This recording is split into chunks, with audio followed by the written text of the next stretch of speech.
I never thought I'd be the guy to catch his wife cheating on him, especially not right before our wedding. Emily and I had been together for 5 years and everything seemed perfect, at least on the surface. She was stunning, ambitious, and always acted like she was the one in charge of everything, including me.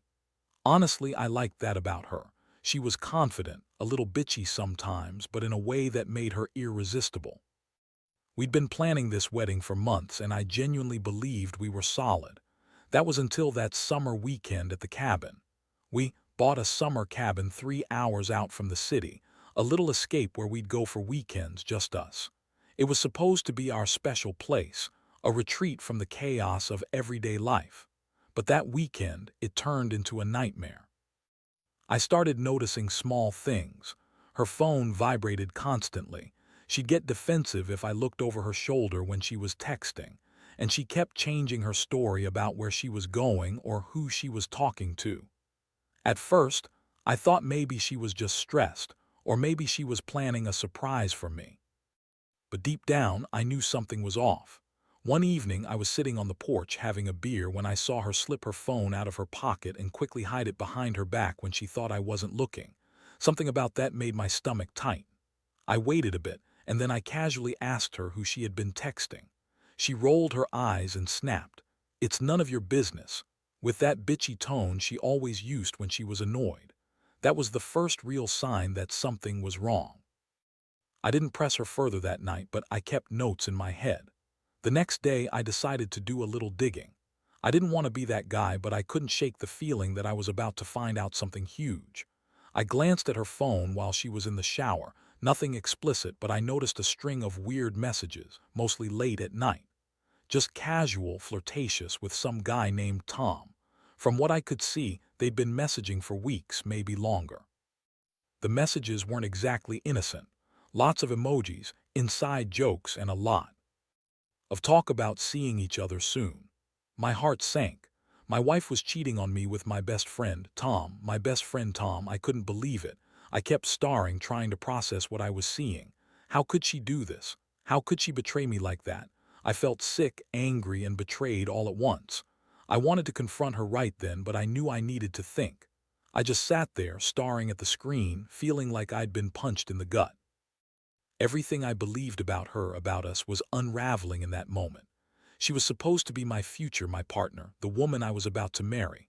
Now I wasn't sure if I even knew her at all. When Emily finally got out of the shower, I was sitting on the porch with her phone in my hand, trying to act normal but feeling anything but. She looked at me with that typical bitchy glare, annoyed like I was bothering her. "What are you doing? Are you spying on me now?" she snapped, crossing her arms. I kept my cool, even though inside I was boiling. "I don't know what's going on," I said, voice steady but trembling. "But I saw the messages, the ones with Tom. Tell me what the hell is happening. Are you actually cheating on me with my best friend?" She rolled her eyes, scoffing. "Oh, please, you're overreacting. Tom and I are just friends. You're jealous because you're insecure. Maybe if you paid more attention to me instead of snooping around, you'd know that." I felt fire rising in me. I couldn't believe she was trying to gaslight me, making me doubt what I saw. "Don't lie to me. I read your messages. You're planning to meet him, aren't you? You're screwing him behind my back, you bitch. How long has this been going on? How many times?" Her face twisted into a smirk, but her eyes were cold. "You're crazy. You always think the worst. Maybe you're just mad because I don't want to be with someone who's so paranoid all the time. Maybe you're not good enough for me anymore. Honestly, I don't even know why I married you." That hit like a punch. I felt like my world was crashing down. I was stunned, hurt, and furious. I wanted to scream, to tear her apart, but I kept my voice steady. "You lied to me. You cheated on me with Tom. I don't even recognize the woman I married anymore. Did you ever love me, or was I just some fool you used until someone better came along?" She scoffed again, turning her back to me. "Whatever, you're overthinking this. You're just jealous or insecure or whatever. I'm done with this conversation." She stormed off into the cabin, leaving me sitting there with her phone in my hand, feeling like I'd been hit by a freight train. The rest of that day was a blur. I couldn't eat, couldn't sleep. The betrayal was like a scar burning inside me. I kept replaying everything I'd seen, trying to convince myself it was all a mistake or a misunderstanding. But deep down, I knew the truth. The woman I loved, the woman I was about to marry, was screwing my best friend, Tom.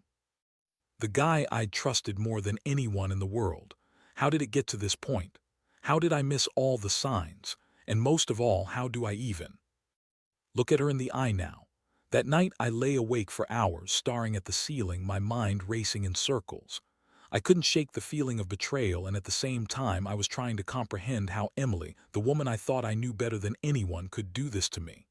My heart felt heavy, like I'd been carrying a stone for weeks without realizing it. I kept asking myself questions. Why? How? What now? The worst part was I still loved her. I still wanted to believe there was some way to fix this, to salvage what was left of us. But every time I closed my eyes, I saw her with Tom, whispering, laughing, touching each other like they shared a secret that only they knew. The next morning, I decided I had to confront her again. I needed answers, no more hiding or pretending. I got up early, made myself a strong coffee, and found her sitting on the porch, scrolling through her phone like nothing had happened.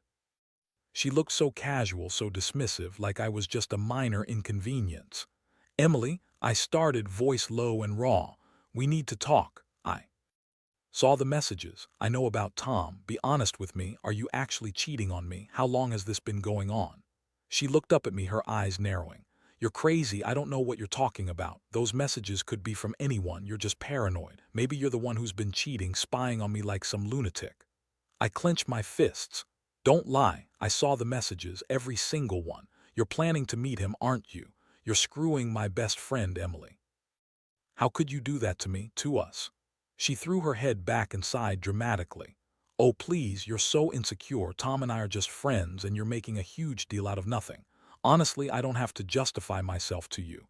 If you trust me, then trust me, but I'm sick of your accusations and your paranoia. Maybe you're the one who's cheating. Maybe you're lying about me to cover your own ass." That wasn't just a lie, it was a slap in the face. My blood boiled. I felt like I was losing control, like everything I believed in was crumbling. I looked her straight in the eyes and said, "You know what? I've had enough. I don't think I can trust you anymore, not after this. I don't know what our future looks like, but I do know I can't be with someone who lies and cheats. I loved you, Emily, I really did, but you've broken me." She looked at me, her perfect bitchy smile, like she was already planning her next move. "Whatever, you'll get over it, like always. You're just a fool." I turned away and walked out, feeling like I'd been punched in the gut 1,000 times. How did it all come to this? How did I miss the signs? Was I really so blind? The woman I was supposed to marry, the one I thought I'd spend forever with, was a liar and a cheat. And my so-called best friend, he was no better. I trusted both of them, and they'd both stabbed me in the back. I felt lost, shattered, and completely alone. The worst part, I knew my life would never be the same after this.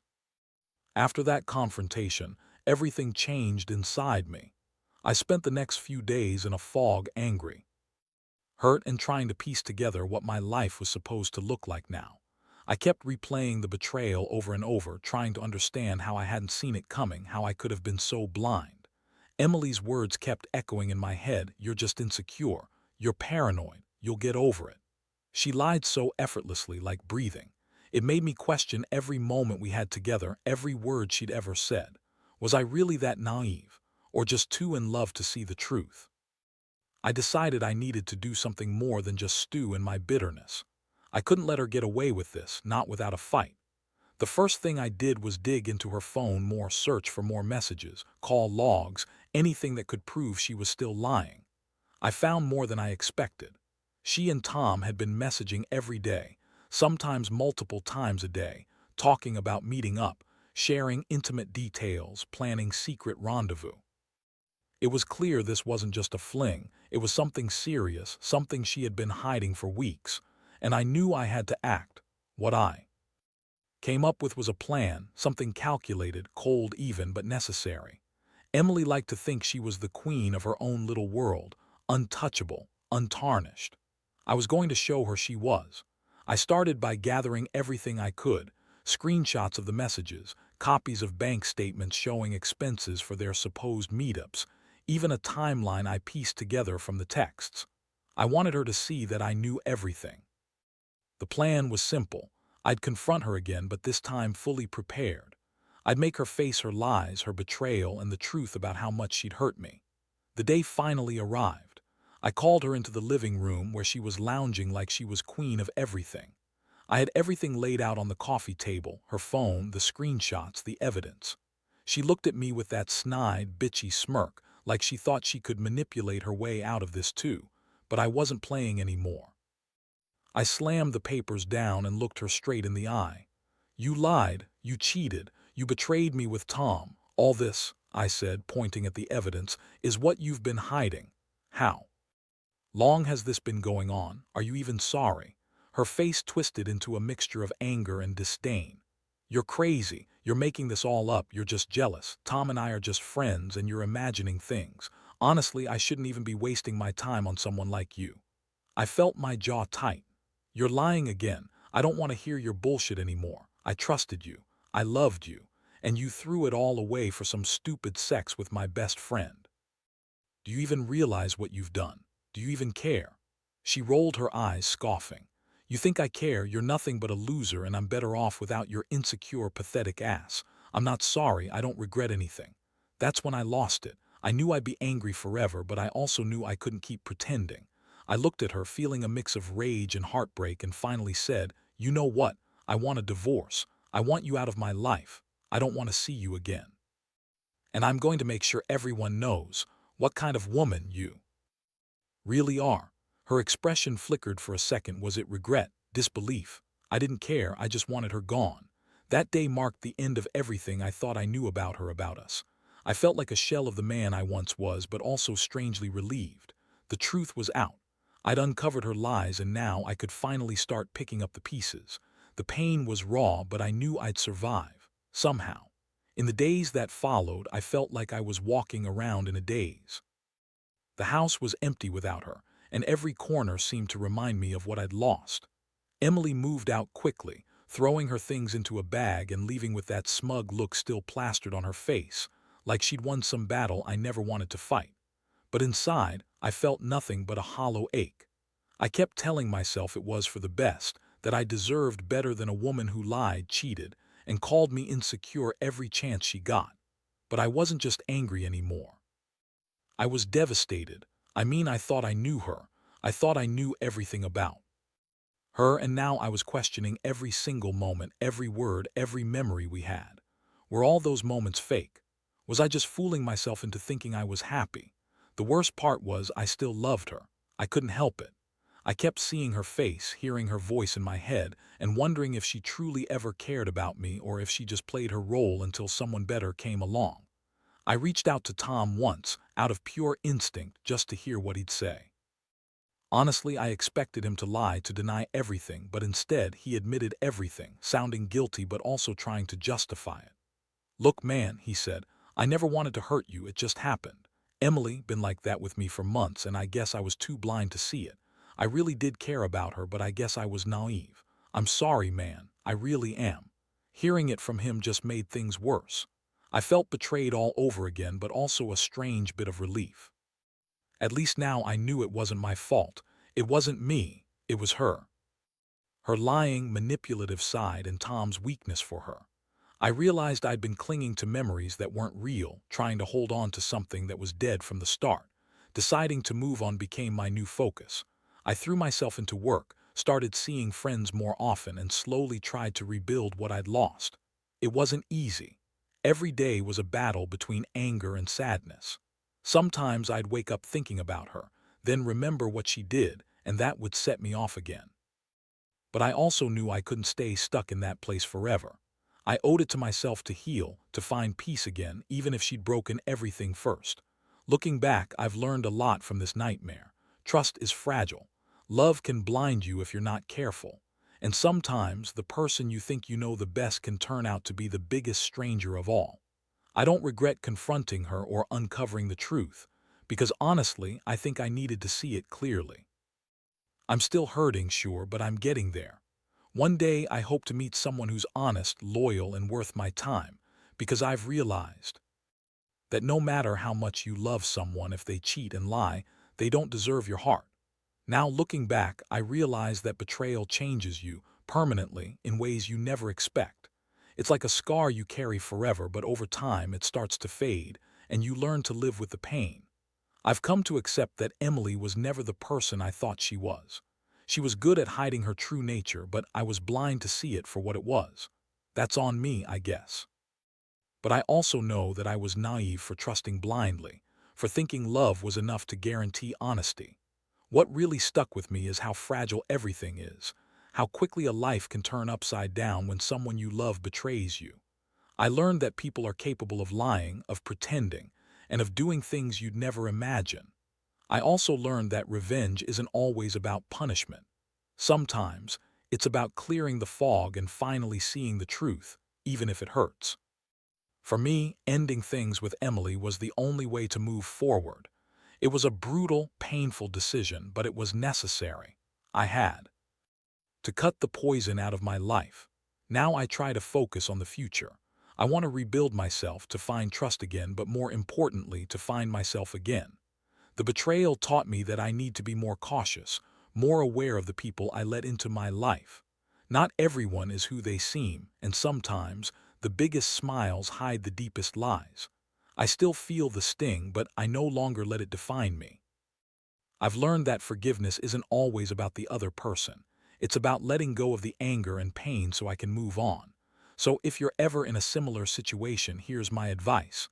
Don't ignore the signs, but don't let the betrayal destroy you either. Take your time to grieve, to process, and then focus on healing.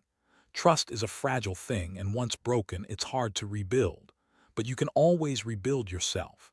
Life goes on, even after the worst kinds of heartbreak. And in the end, I believe that honesty, loyalty, and respect are worth far more than any fleeting moment of sex or betrayal. That's the story of how my world shattered and how I started piecing it back together. It's not easy, and I don't expect it ever will be completely, but I know I'll be okay.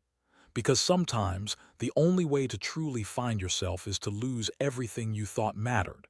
And trust me, I've learned that lesson the hard way.